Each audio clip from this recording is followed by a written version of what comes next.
You see the lonely, and it breaks your heart. We sing that song, Lord, break my heart for what breaks yours. And it breaks my heart, and I know it breaks yours. There's the lonely, the abandoned, the abused. They're so easily overlooked. They're so easily set on the back burner because they're not loud, because they're not all, it's not a very visible thing. But if this is you today, I want you to apply this to your heart. Whether you're a Christian or you don't know Jesus, He loves you. Yeah. He never sleeps, He never slumbers. He has not forgotten about you. He has not abandoned you. Though your natural father may have abandoned you, though your natural mother may have abandoned you, you are not alone. How about in our marriages?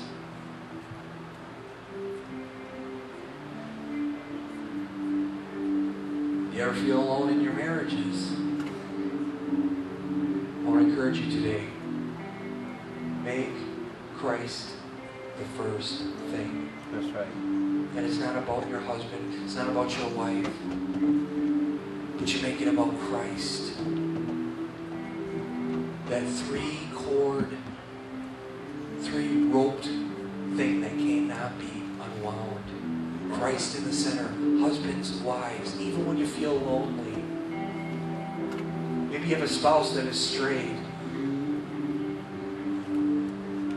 You're like, Lord, I can't do this anymore. I encourage you today, press harder into Him. Press harder into Him. You stand on that foundation we were talking about. You continue to be what God has called you to be in your home.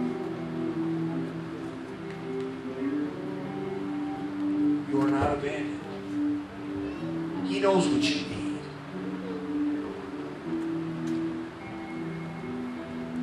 See, the loneliness will cause you to try to isolate. It'll cause you to try to hide. Because you're sick of being hurt or you're sick of whatever and you want to withdraw. Christ says, draw into me all that are heavy burdened, and I will give you rest. He doesn't want to leave you alone. Draw into Him. Sometimes it's sickening to see all the abandonment and the loneliness that goes on in the world, you know. A lot of it by, whatever, whether it be government or natural disaster or whatever, but there's such a heavy loneliness in this world. And as children of light, we are called to minister to the lonely. And if you're a believer and you're lonely, I want you to know that Jesus didn't go anywhere. So, yeah, but I need a physical person. Yeah, we weren't meant to be alone. That's why Adam had Eve. We were meant to be alone. It's not good for a man to be alone. Genesis 2. It's not good for us saints to be alone. We need each other. God has placed people all around you. But yet, sometimes we'll remain lonely and say we have nothing in common because maybe we don't have the same likes or dislikes. Remember those three ropes I was talking about? We have Jesus in common. Well, they're too old, they're too young, listen, if this is real, then Jesus is it. It ends there. We have Him in common. We need each other. Stop saying you don't have anybody, because you do.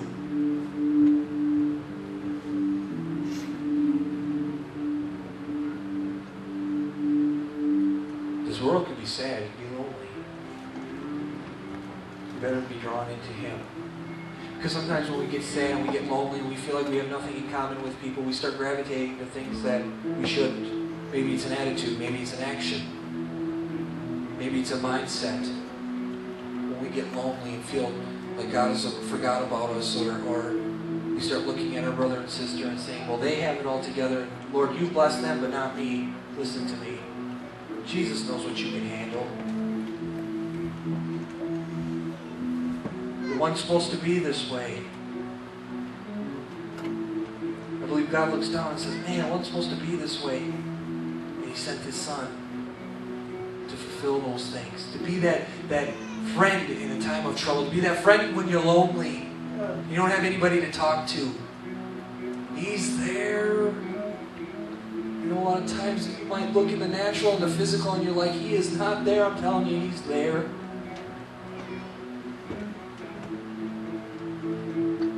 Hebrews 13, 5 through 9 says, don't love money. Don't be satisfied by what you have. For God said, I will never fail you. Don't become so attached to the things that are around you. And then when they are gone, maybe a relationship or something you have, and when they're gone, you don't know what to do because you feel so lonely without whatever was your comfort. Christ has to be your comfort. Listen to me, things are being shaken.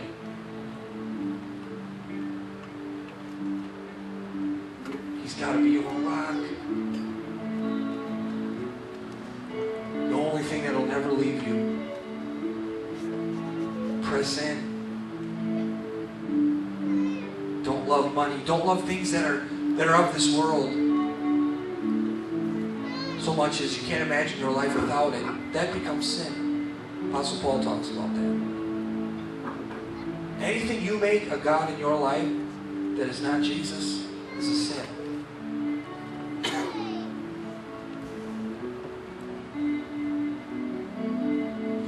He'll never fail you, never abandon you.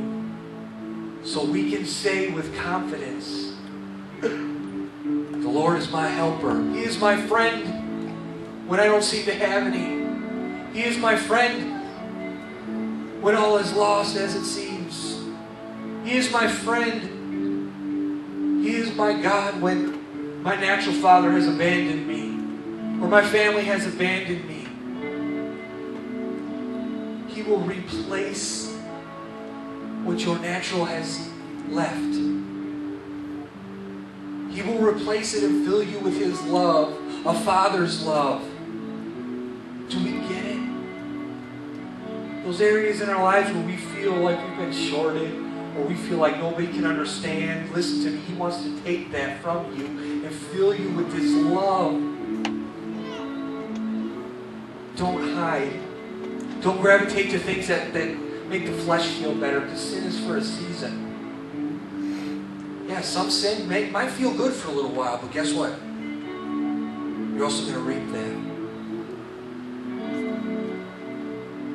So when sin, or when loneliness rather, sets in, draw in. Whether your husband or your wife won't, you draw in. Whether your family won't, you draw in.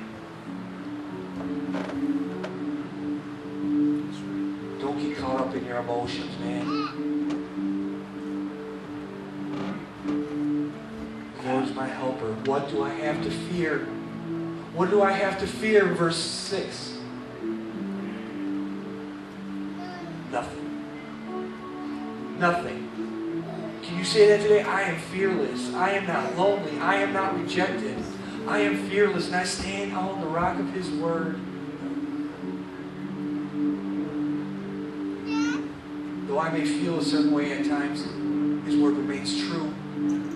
Though I may doubt, His word remains true. He remains faithful.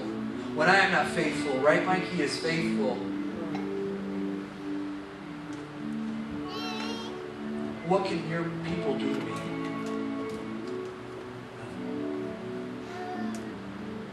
Nothing. If you're lonely, give it to Him. If you're downtrodden, give it to Him. If you feel weak, give it to Him. If you feel like giving up, give it to Him. That's right. In fact, for some of you, Jesus says, I've been waiting for you to give up a long time ago. Stop carrying these emotions that we don't need to. And these emotions that turn sometimes ugly and they take root in our hearts, and now we can't grow because we're not allowing God to remove those things and saying, I'm all that you need. I'm all that you should want. I paid it. I paid it. You don't have to feel lonely. You don't have to feel like you're standing alone.